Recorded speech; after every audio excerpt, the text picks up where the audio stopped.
part of that, they said it was okay. I made more money in one night doing that than I did the whole week on my paper route. But I held on to the route. We played a place called Bristol Coliseum, and that burned down in 1961. And that was the year I moved to Chicago. And I want to thank my parents for being in my corner, always. Arthur and Francis Knapp, those are their names. And I do want to thank also my wife, Ellen Knapp, is her name. And she lives in me of being a blues wife. And she's part of me. She's sitting down here.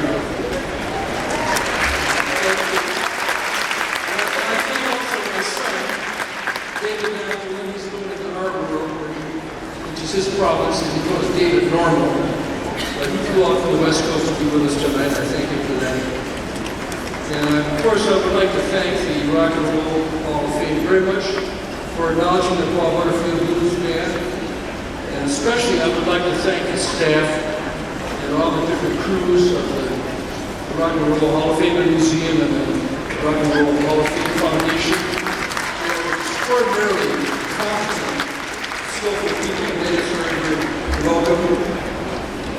And I would like to thank the fans of the band.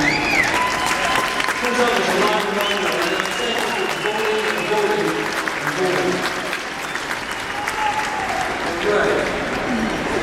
And I would very much like to thank Paul Butterfield. I wish I could do it in person. But I'd like to thank him for inducting me into his band. That was 50 years ago this summer. And I'd like to say it's an honor and a privilege to be part of something historical. And I would like to thank the musicians that I traveled with in the band in my early days. A couple of them were up on stage with me: Sam Lane, Alvin Bishop, Jerome Arnold, Billy Davenport, and Michael Bluefield, who was then my partner, William Harris. They showed me the way. I thank them for that. And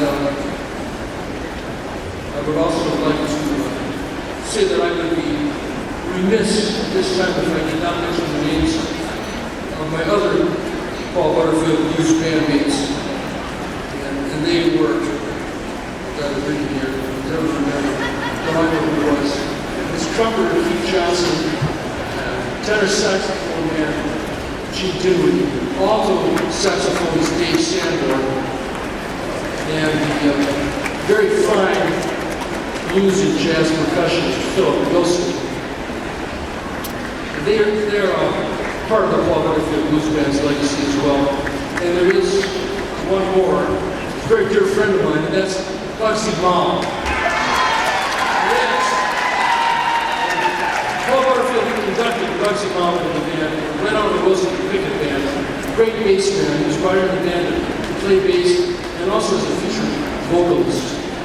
And what I would like to do right now, if you'll help me with this, is I think he's up there somewhere in the second balcony or something. And I would like you to, let's all get together and give Bugsy Malin, the Paul Butterfield Blues Band, a real rock and roll Hall of Fame.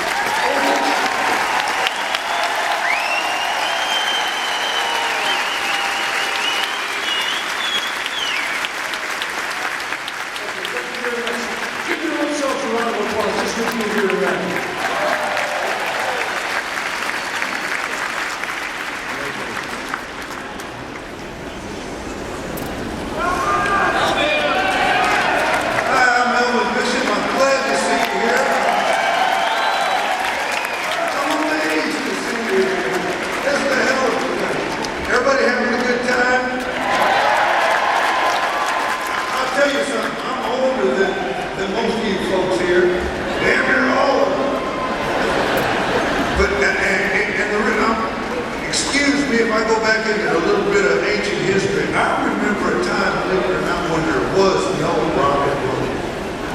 That's why I appreciate this so much. I'm talking about when I was a young teenager, the best a young person could do for pop music was like guys like Perry Como and Dean Martin singing How Much of That Doggy in the Window, and When the Moon Hits Your Eye Like a Big Pizza Pie. And then the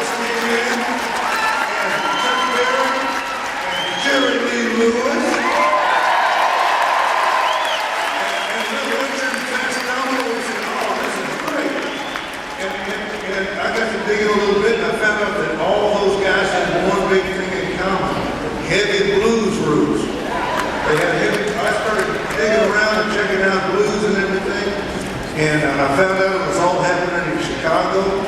Muddy Waters, Howlin' the Wolf, Magnet Sam Little are all in their prime.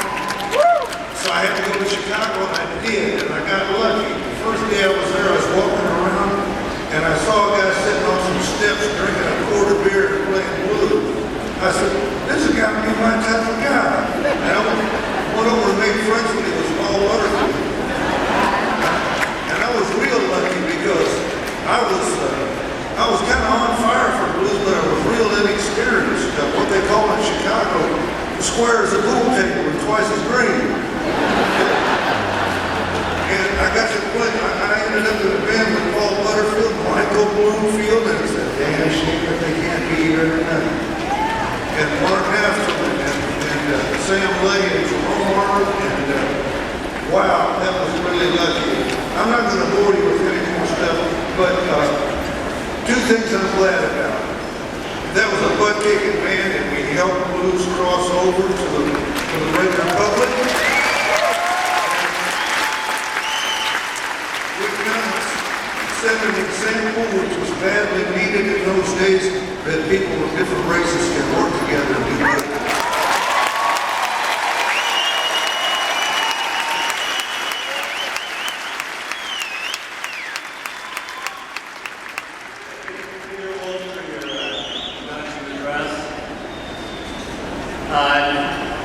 My father had audacity. He purloined Palatable rhythm section, 21, 22 years old. Takes some guts. He was deep, sincere, and a force to be reckoned with. I'd like to thank all the musicians that played with the Butterfield band, whether it's a 90s band, all the fans, and Tom Allen's Bill Bentley. Help keep this torch alive. I'd also like to mention Billy Davenport. We all wish he could be here with us tonight. He was a phenomenal musician that added a great deal to Butterfield. All right. I'd like to accept this on behalf of the Butterfield family, Peter, Pam, Liz, and Jesse.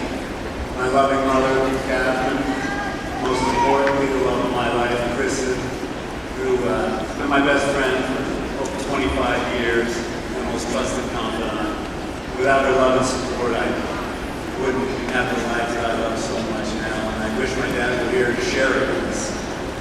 Now, last but definitely not least, our children, his grandchildren, Amelia Butterfield, Macy, and Cooper. I'd be telling to get to bed right now if this weren't a taped show, but it is, so I'll watch it with them.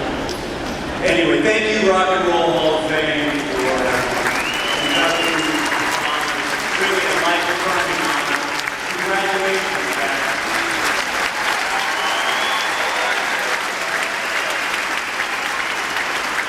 All right, I want to hear everybody in this whole place say one thing right now. Paul Butterfield! Thank you, that is awesome. Dad is alive for all of us right now.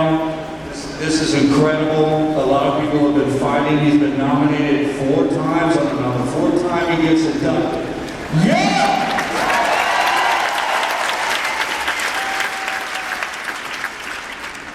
This is the most exciting day in my life since my marriage to my wife, but that's a different story. And this isn't about me, this is about this band, who was pinnacle of musical history. Pinnacle! And these guys changed the world. Well, so they're finally began. And then, I just got to thank the Rock and Roll Hall of Fame. I got to thank the fans that did it, because I know there's a lot of work to do with that. I have to thank my mother, Virginia, for being there and supporting Paul when he got drafted to Vietnam, and because they got married, he didn't go, and he was able to create this music that's going on today.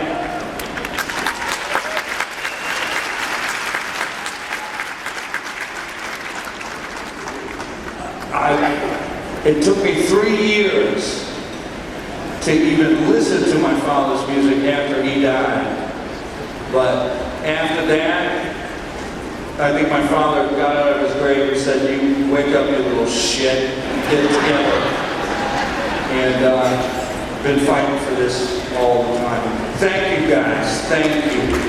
All of the blue man, Victor, Sam Ray,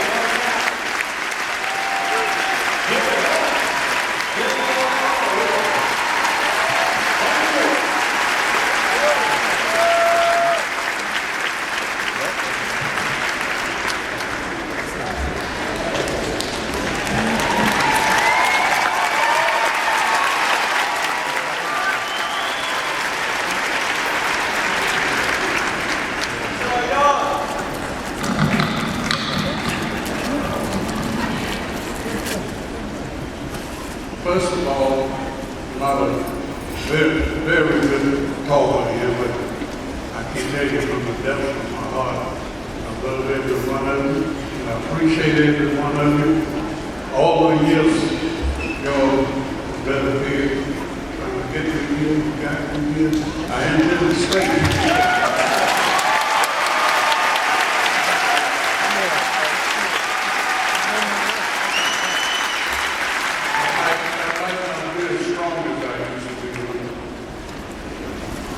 I'm slipping muddy like muddy water. The water blows up here.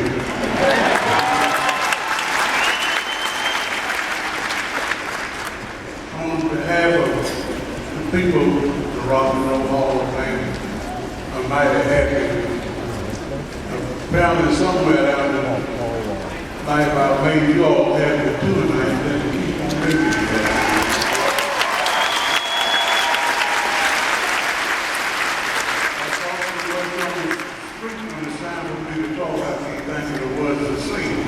But I can tell you from the depths of my heart, appreciate you. I love every one of you. And people want to know, Sam, how old are you? March 20th, I just turned 80 years old.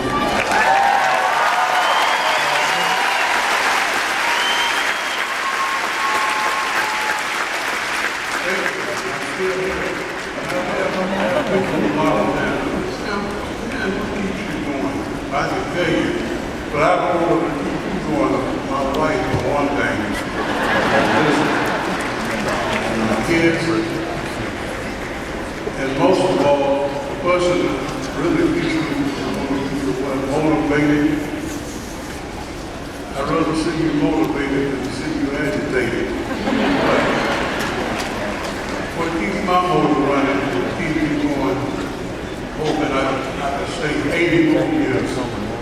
There's a fellow, when I call his name, you'll probably know who he is. He keeps me going, he got me going today and forever.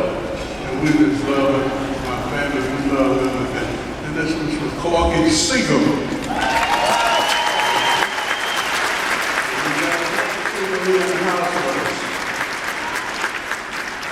He's somewhere among the beautiful people out here.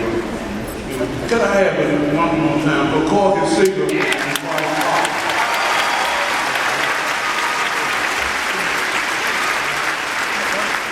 I think a lot of times we wasn't for Corky Seagull that wouldn't be able to slam later, you know.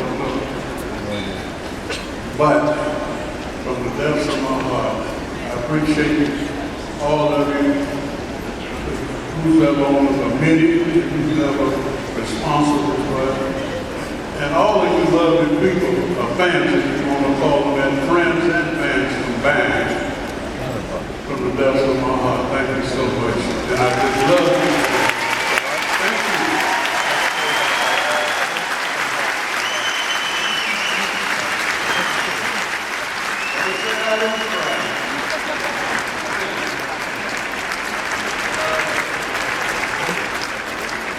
Ellen, would like to say one more thing? There's one thing I forgot to say. I want to thank my wife, Kara, and my mother, Emily, especially because I'm the knucklehead who left the trunk on the way to the airport in San Francisco and her bag bounced out. Never found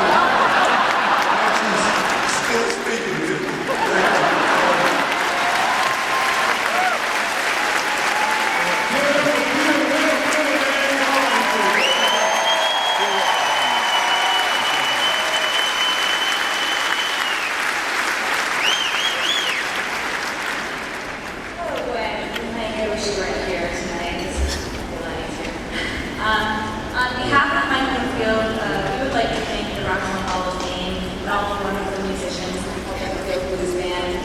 He respected you guys so much. Thanks just so much. We would like to dedicate this award to Mike's mother, Dottie. She was always Michael's #1 fan, and I know that both Dottie and Michael are smiling down upon us tonight. Michael is quoted as saying, "The music you listen to becomes the soundtrack of your life. It may be the first music you made love to, or got high to, or went through your adolescence to, went through poignant times of your life. Well, that music is going to take on much more importance than just the sound of the notes, because it's the background track for your existence. And what a glorious soundtrack that they made. Thank you so much for this great honor."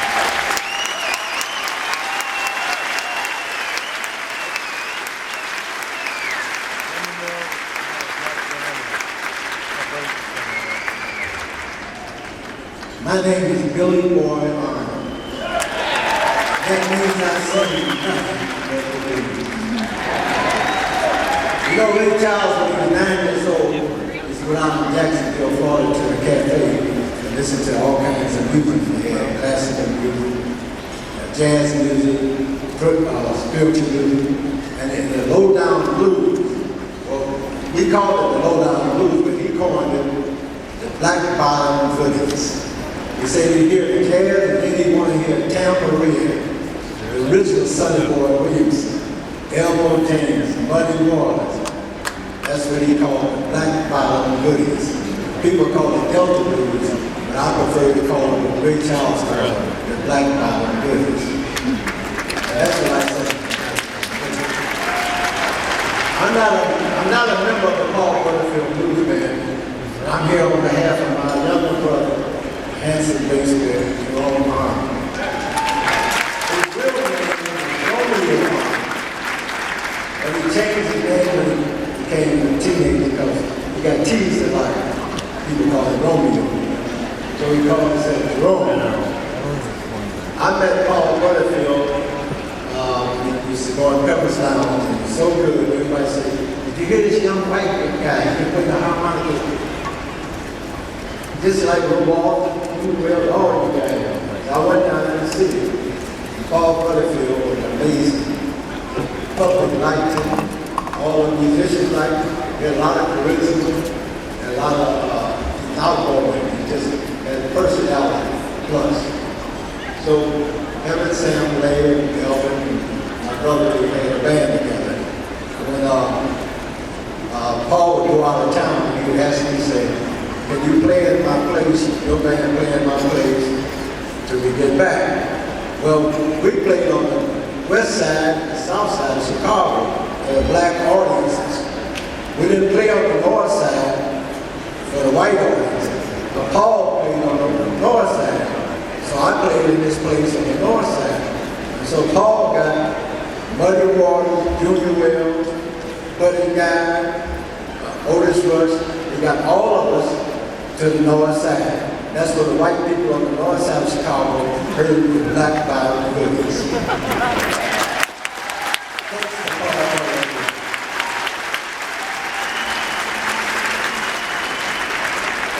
It's a pleasure to be here to honor Paul